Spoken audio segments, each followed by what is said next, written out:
This is World to Win, bringing you the latest news and analysis from a socialist perspective. Hi everyone, and welcome to a new episode of World to Win. We're doing a special episode this time, but before we get into that, please go and first of all follow us on our social media, and also subscribe to our YouTube channel and to us on all of the podcast platforms that we're going to be on. So you can also listen on there as well. But before we get going, I want to say hi to my co-host Toya. How you doing? I'm good. I'm ready to talk about this episode. It's all I've been able to think about. And I know all my coworkers and friends were just watching the news, watching our social media, seeing these insane videos. So I'm so glad that we could do this special episode today. Yeah, no, we only talked about this in our last episode, the episode 63. And we were just talking about kind of like the situation heating up in Eastern Europe, but now we're in a fully fledged war. So I know that like a lot of people, I think in the West especially, like I've been doom scrolling all day in the past few days, seeing what's happening. It's obviously frightening, and I think there's so much that we can say about it, already, even though we are recording today on Sunday the 27th, so a day before you're seeing this, and already we're seeing hundreds of people killed. We're seeing Ukraine attacked by air, by sea, by land, and it's just so frightening to see that the fighting is taking place literally everywhere, and I know like so many people are trying to escape, and it's just genuinely so scary to see this happening. Well, and seeing the missiles going up in the air, people recording from their balconies, I've read a lot of the comments, and people are just like, I've never seen war in real life, like being able to see it actually happen. You see it on movies, and of course there are countries around the world who experience war every day. But especially here in the US, we fortunately for us, we haven't experienced it, in person. And it's so sad seeing it happen. People just recording from their windows.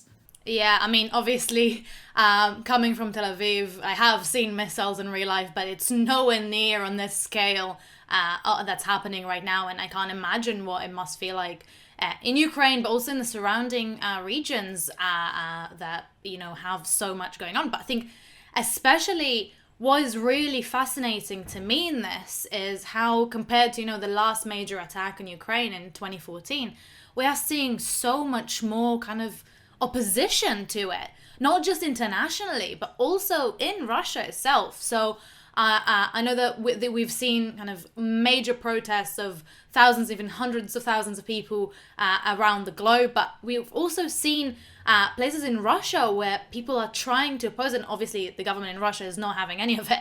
But I think that is particularly interesting, and we're so lucky to have Valeriy here from the ISA with us today to kind of talk about the situation that's happening in Ukraine and in Russia also, and kind of what we can do, because I think that a lot of people around the world right now are feeling very helpless in seeing these like huge war machines, imperialist powers fighting, and seeing the impact that it has on working class people.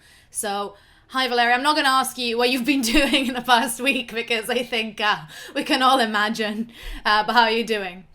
Well, I'd like to say we're doing well, but when you look at the news, of course, it is horrific. You have the situation, as you say, in Ukraine, where there is literally a war using modern weapons taking place. And we should remember that Ukraine has experienced war before, because it was the center of the worst, most brutal fighting during the Second World War because of the Nazi blitzkrieg on the region. You have the situation in other countries, the countries that are fighting the war, Russia, and now in the last hour, Belarus has officially joined the war. And what you're seeing there is a feeling of shock and disbelief amongst people that the government could be so stupid as to start this war. And you're seeing a reaction that is taking place, it seems, at almost every level of society. This picture on the screen is a demonstration in St. Petersburg on Thursday evening, just on the same day as the occupation was announced. While we are talking, there are attempts to demonstrate across Russia in something like 40 or 50 cities. And the reports are that the police are being extremely brutal in suppressing them. I know that there's been people who have been detained in Moscow, for example, including people who are supporters or are close to the ISA and so on. So the regime doesn't want to allow people on the streets, but there is an incredible, almost widespread movement. Over 1 million people have signed an online signature against the war in Russia.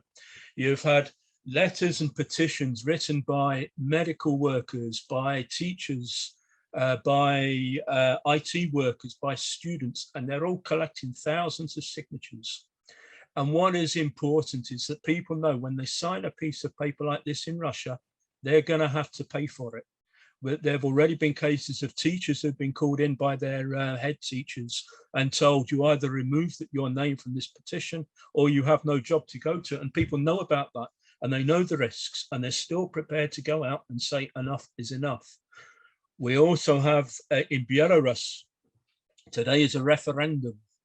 They're trying to repeat in Belarus what they did in Russia a year ago to change the constitution to, in effect, enshrine Lukashenko as the, if you like, so that he can keep on power for as long as he wants.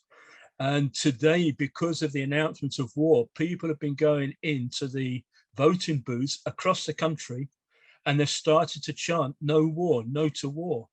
And it's almost like a repeat of how the protests started a year and a half ago. And they've even managed to organize a spontaneous protest outside the, I think it must be the head of the defense forces in Belarus to protest at the war. So despite the repression, people are coming out and they're saying, we do not want this war.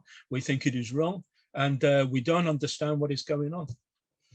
That's so inspiring, Valeriy, that, you know, people are willing to put their neck out on the line and sign these sorts of petitions. I can't imagine the fear people have just for putting pen to paper and signing their name coming out against the war. And it's you know, it just shows, you know, this great sense of international solidarity that people feel. Even the, you know, people in Russia who, you know, are on the other side of the war saying, no, we are against this. We don't want to see this. But can you go a little bit more into what it's like on the ground in Ukraine, specifically talking about the military intervention, but also the refugees? I've seen videos of people, you know, fleeing on subways and buses, but then also at the border of places like Poland. Can you talk a little bit more about what it's like for people there? I mean, there is how people have survived the last few days in Kiev, in Kharkiv, and the other cities that have been under attack. It's impossible to imagine. They've been living in the metro stations. They've been occupying underground car parks. They've been finding anywhere to shelter so they don't get hit by the bombs and so on. And I think, again, what is remarkable is that it appears that the whole Ukrainian people are resisting the attacks as best they can. It's true that some people have young families and they have to try and get out of the country. And I think that's quite understandable and so on. But there's a whole load of others who are going out and just prepared to do whatever they can to stop this intervention. There's some videos here and pictures that I'm hoping we can put into display.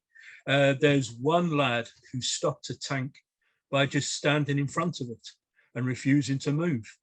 There's another picture of tanks coming into a town or a village, and the whole population just comes out and stands in the road in front of the tanks so they can't move on. And this is going to have an effect because Russians and Ukrainians as people, whatever their leaders may think, the Russians and Ukrainians have always felt themselves to be a united people, very close to each other. The language is very close, and many Ukrainians speak Russian as the first language anyway. And there are many joint marriages and friends and everything. So the idea of people coming out into the streets and stopping tanks is incredible. Now, there's also others that quite understandably are taking up arms and taking up whatever weapons they can. They're signing up to join the National Defense Force.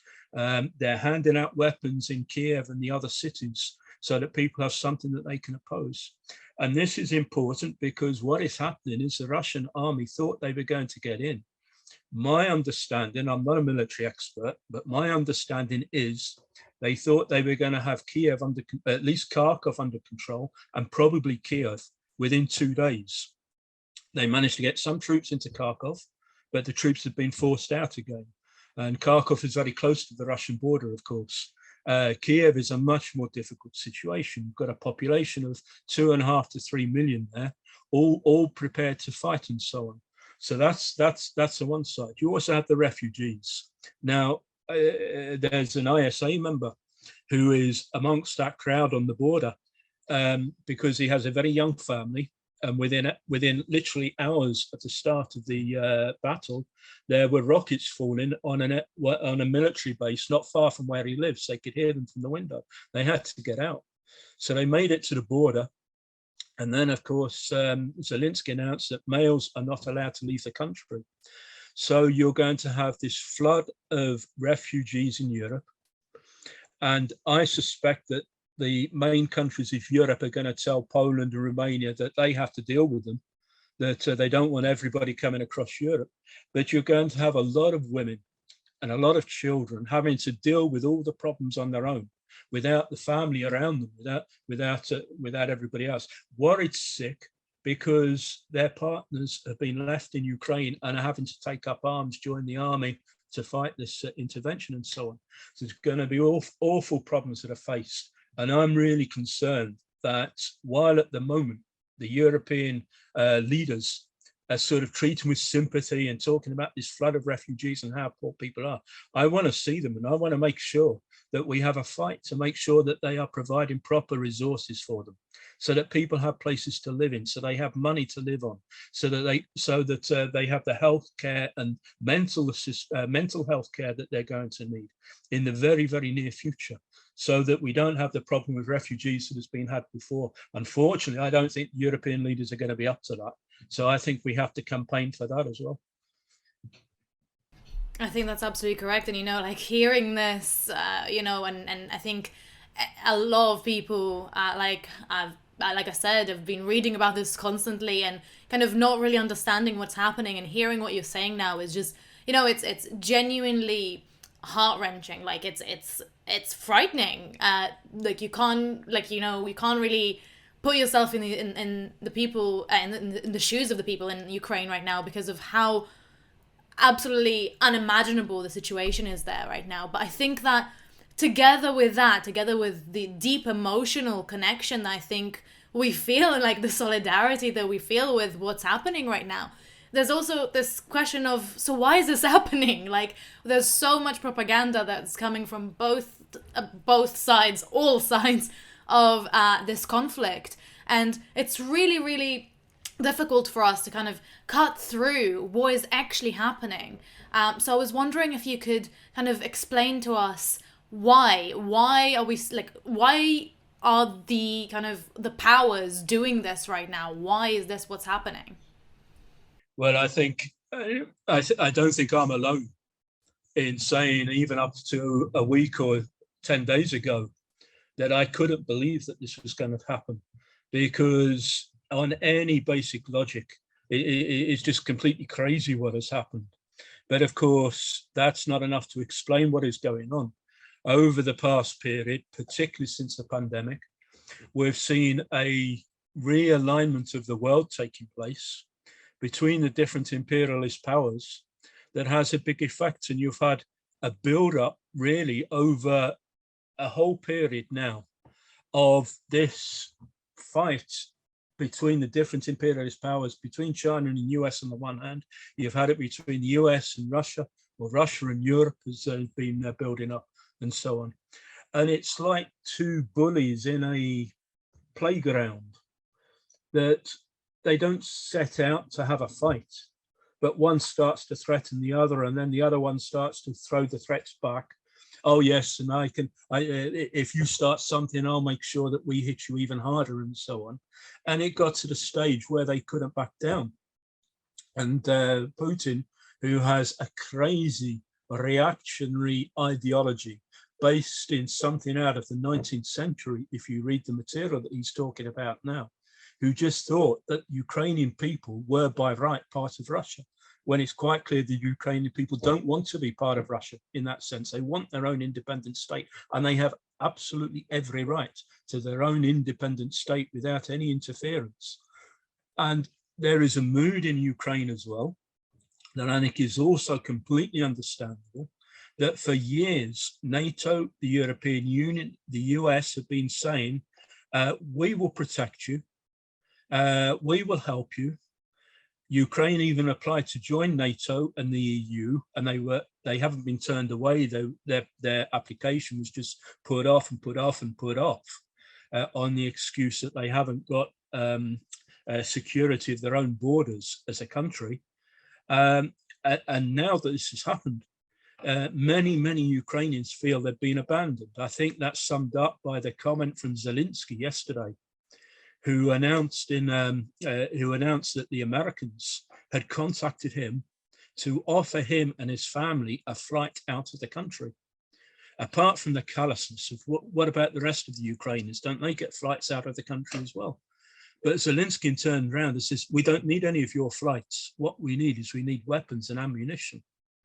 And that reflects a feeling amongst many Ukrainians. They have been abandoned by the West. And there's even talk now about the measures that are now being made, these mother of all sanctions that are being announced.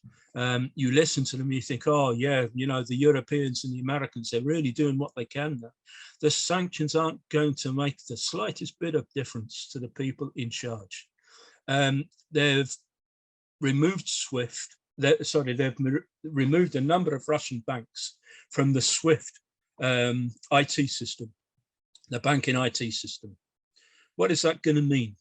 It just means that the people who used the banks that are now banned from using SWIFT are going to use the other Russian banks that aren't banned.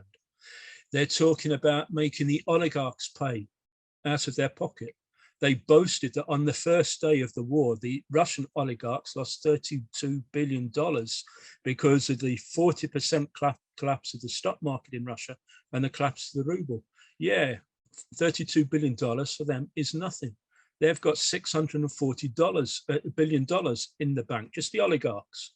The Russians don't have that money in the bank. It's the oligarchs that have it. And of course, on the second day, they recouped most of the losses because the stock market went back up again. And they're going to make even more money because the price of oil and gas on the world market is going to increase. And that's where they get all their riches from.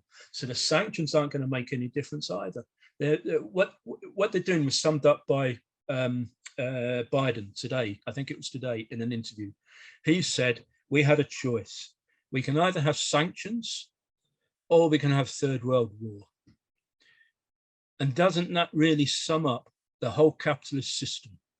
Either money or soldiers.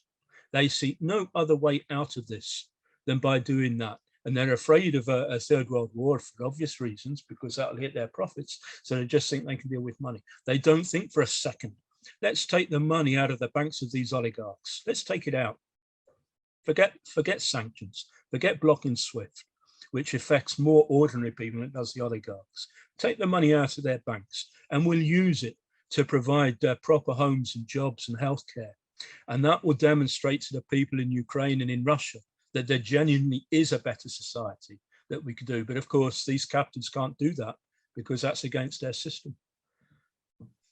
Yeah, I thought like at some point it got so kind of ridiculous. Like, I saw that Russia is no longer allowed in the Eurovision this year, like as if, like, these sanctions are just these countries doing things in order to just do things without actually thinking about what the people on the ground actually need and how we can solve this absolutely insane thing that's happening. And I was wondering, Can you tell us a bit about what actually like normal working class people on the ground are thinking about this? Why are they thinking this is happening?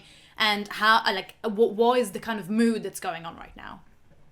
Well, I think the general mood at the moment is just disbelief that this could be happening, and disbelief and horror that it has been done in the name of ordinary Russians and ordinary Belarusian people. There's been I've already commented that there's been petitions signed by doctors and teachers and so on. There's a trade union, a free trade union of metal workers in Belarus that played a certain role in the protests of last year.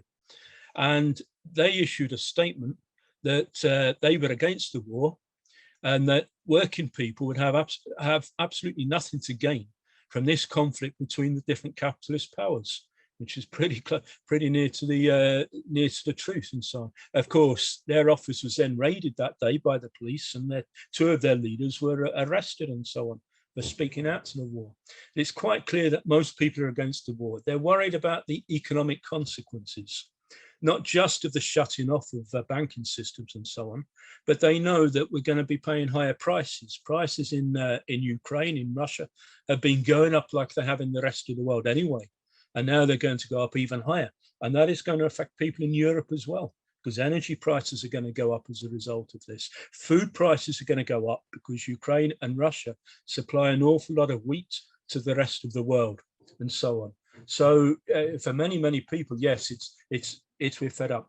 There's another very important factor here.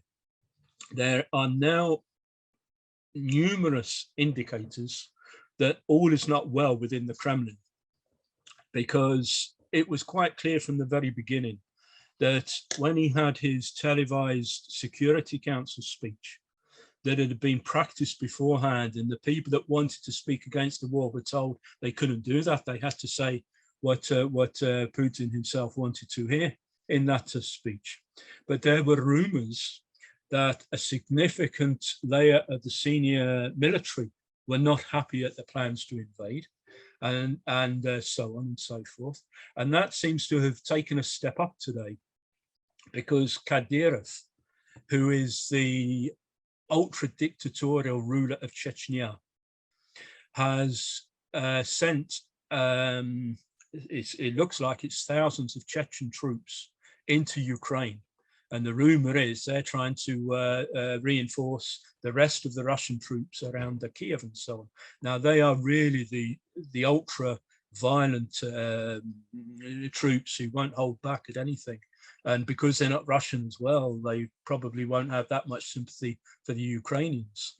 So, but he has apparently told Putin today that he's unhappy with the lackadaisical way the war has been fought in Ukraine, and asking to be given overall charge of the operation, which would be absolutely brutal if he takes over. But it means as well that he would be in a position when this is over to say to Putin, now, well, I would like to have some control over the Russian military as well, which would be absolutely horrific for the vast majority of Russians. And I can't see that the majority of Russians would even stand that. But this sign of already a certain division at the top is becoming very, very significant. Thanks, Valeriy. This has been, a really enlightening discussion. And I'm thinking back about, what my coworkers and friends have been talking about in regards to Ukraine. And, the overwhelming majority of them watch the mainstream media, which of course is, simplifying this down to Russia is bad. Putin wants more land. He's mad that Ukraine wanted to join NATO. And so he's trying to, take over, without any sort of real analysis of the role of, the rest of NATO or the US. And also, without any criticism of what the US has done over the years in regards to invading other countries, etc. In our last week's episode, we did talk a little bit about imperialism more broadly, but as a socialist, Valeriy, what do you say when people ask, why is this happening? Is it simply because Ukraine wants to remain independent, or is there more to it? How would you explain it to someone? I think we have to be quite blunt about this. NATO was set up during the Cold War as an anti-Soviet military bloc that, as you say, has carried out some very, very vicious attacks on different countries during the last 30 years. Don't forget what happened in Belgrade, when there was a bombing of the city of Belgrade in Serbia. Don't forget what happened over the intervention in Iraq, which was also hit by sanctions that led to the deaths of many, many people, and many, many children included, after Western sanctions. Let's not forget the wars that have been fought in Syria, in Libya, what has been going on maybe more with French imperialism in Mali and so on. And NATO and the American and European powers have been just as brutal in the way that they have put down countries and peoples that have been standing in the way of their profits, and in many cases in Iraq and so on, in the way of them getting oil and so on. Of course, oil is not so much of an issue here, but NATO has been spreading energetically across Eastern Europe. It has troops in Romania, it has troops in Poland, it has troops in the 3 Baltic states. It and NATO countries have been assisting and helping out Ukrainians since 2010, I think it is. Something like $3 billion worth of military aid and assistance has gone into Ukraine from the US and UK alone, just from the 2 countries. And so when they say we haven't been in Ukraine, we haven't been encroaching on the Soviet Union, of course, that's not true. Now, Putin, of course, doesn't like that, because these were countries that in the past would have looked towards Russia. Now, Ukraine has the right to decide its own path. But the reality of it is, since independence, the Ukrainian leadership, and the Ukraine has just as many nasty oligarchs as Russia does, they have been playing off one side against the other. Some oligarchs are pro-European, pro-Western. Some oligarchs have been pro-Russian, and so on. And there's been this constant conflict in Ukraine between these two issues that have led to the conflict that now Putin has seen that there's a certain weakening and confusion in the Western power. So he saw that this is his chance to try and take back control in Ukraine itself, so that he could then draw a line across Eastern Europe, say Ukraine is with Russia, Belarus is with Russia. Of course, you've got the Central Asian states that are somewhere between China and Russia as well. But it would have given him the possibility to say, NATO, that's far enough. We should not forget that when Putin first came to power, he himself raised the idea of Russia joining NATO. And until 2014, there was even a NATO base in Russia itself, in Ulyanovsk, which was used as a transit point to Afghanistan. So Putin himself has to take some of the blame for this. Yeah, I think this whole situation is really confusing, and like we said, it's also because there's very few people who are fully pro-war right now. I think we've had a really difficult few years, and the situation right now is very different to the situation that happened before in the last kind of attack on Ukraine.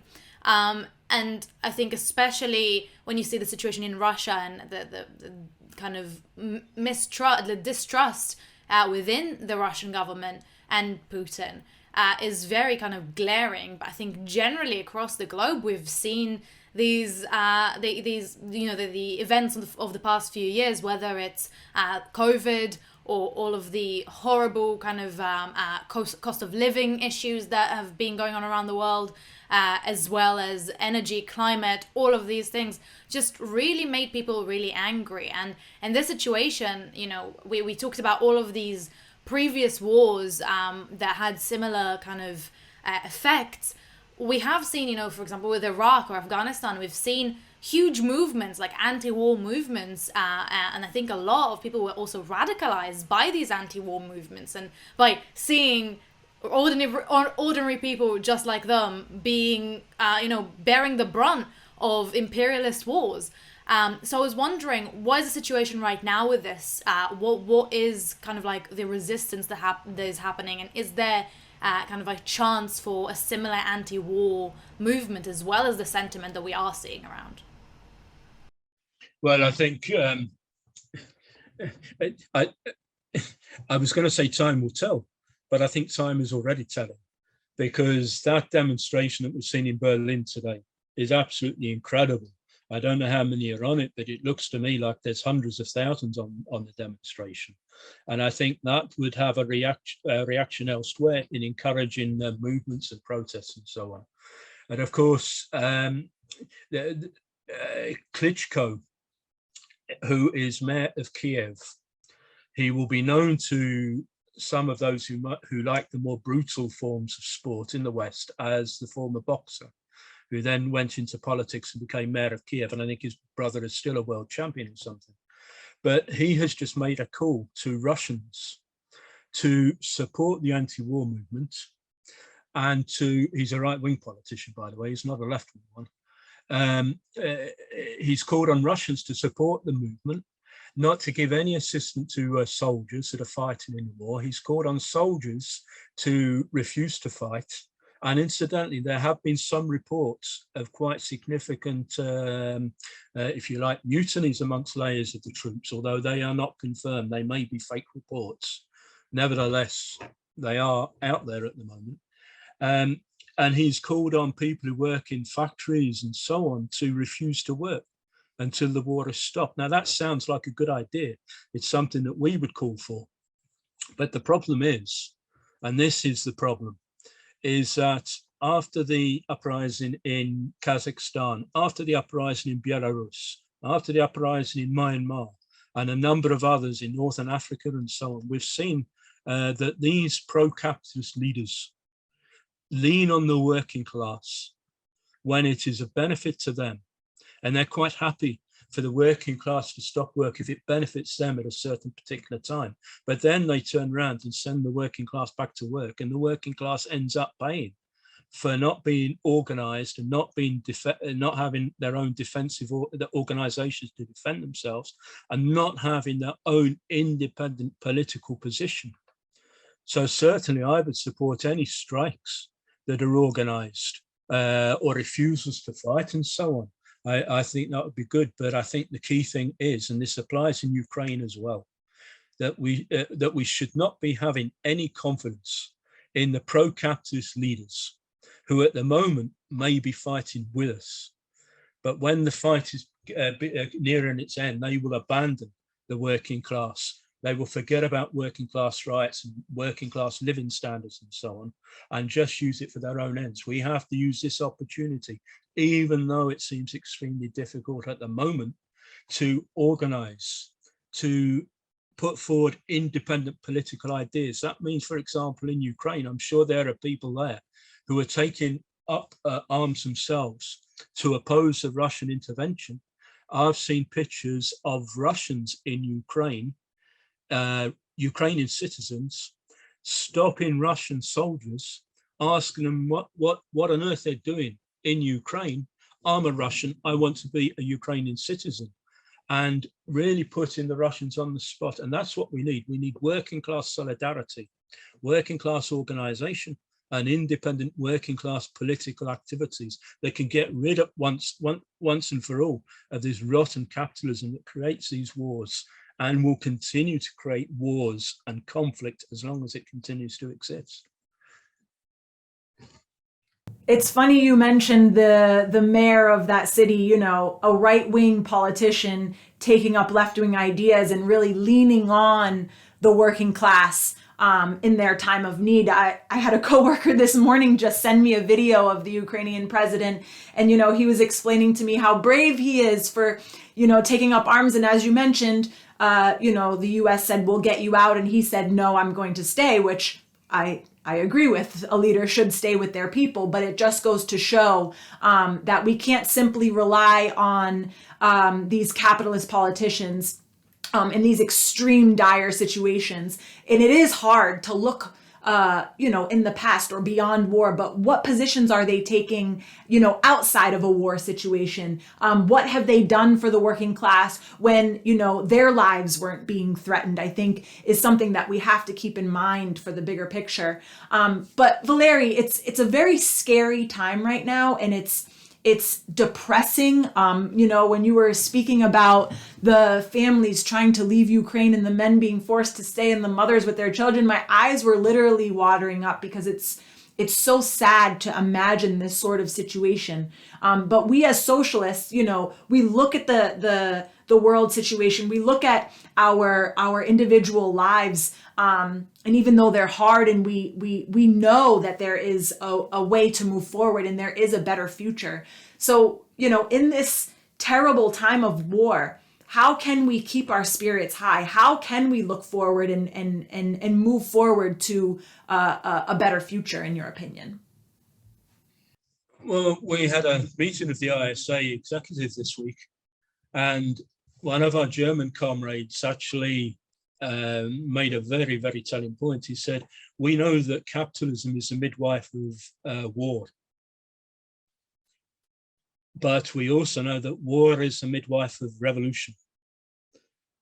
And I think we have to look at it in this situation. This is an extremely dire situation where people are suffering. And I certainly am not suggesting that it is good to be in a bad situation and then people start to think we need to change, because I certainly do not agree with that position, and nor does ISA.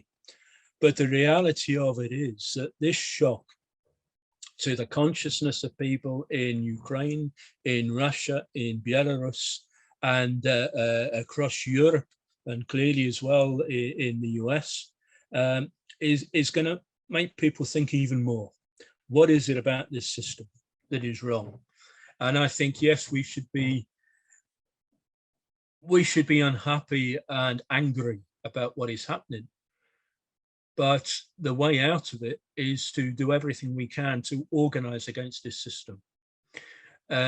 We had a message this week from Ireland, where one of the Rosa activists was unjustly arrested for organizing a protest about the recent femicide that took place in Ireland. And the court eventually released her without charge.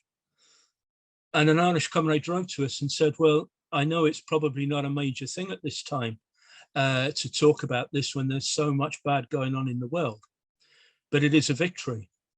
And my understanding of this is, yes, and it's these small victories that added together help us to get through a movement like this and to understand that we have to build.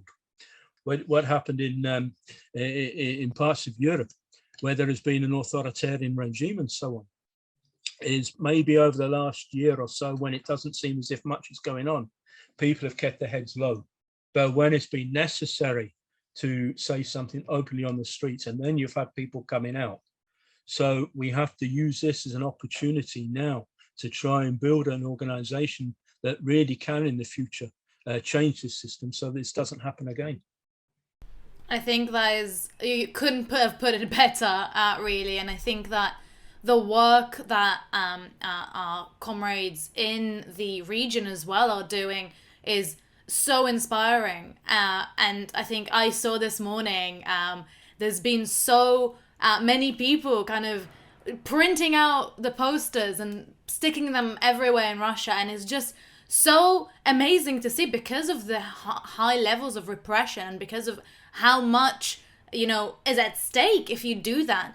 Seeing this kind of explosion of people saying, no, enough is enough. We don't want this war to be done in our name is incredible, really. And then when you add to that all of these, like you said, little victories that we can gain around the world, and kind of having this realistic but optimistic view towards the fact that this is something that can be changed. It's not something that's, we're doomed to always have, is so important. And I think that, being part of an international socialist organization like this is one of these things that, at least personally for me, get me out of bed in the morning, because otherwise it's very easy to fall into these nihilistic ideas of, well, we're doomed. but we are doomed if we don't do anything about it. But if we do something about it, there's so much potential. So I really kind of agree with you. Everyone who's watching us, if you know not yet a member of ISA, please join us. There'll be a link to join in the description box. But that is so important. And thank you so much, Valeriy, for having spoken to us today. I think this was really kind of eye-opening for me, but I think for a lot of people who are going to watch it, about both what is happening without all the propaganda that's going on, also what we can do. So thank you so much. Thank you. For those of you who didn't tune in last week, make sure you do, whether a refresher or to hear what we were talking about in regards to Ukraine and just kind of the broader situation. I think today Valeriy really answered a lot of the questions that we've all been having about what is really going on the ground in Ukraine and in Russia. And so for this week's shout out of the week, we want to just give a huge hug of solidarity to everyone around the world who has been participating in anti-war protests, calling on Russia to remove the troops, but especially those in Russia. In hundreds of cities in Russia, there have been protests, and they've been brutal in stopping these, and many people have been arrested. And so we in the ISA are calling for all those who have been arrested to be released from jail. In their, civil right to be able to protest the anti-war movement. And also another hug of solidarity to all of those Ukrainians who are being forced to flee and those who are staying to fight.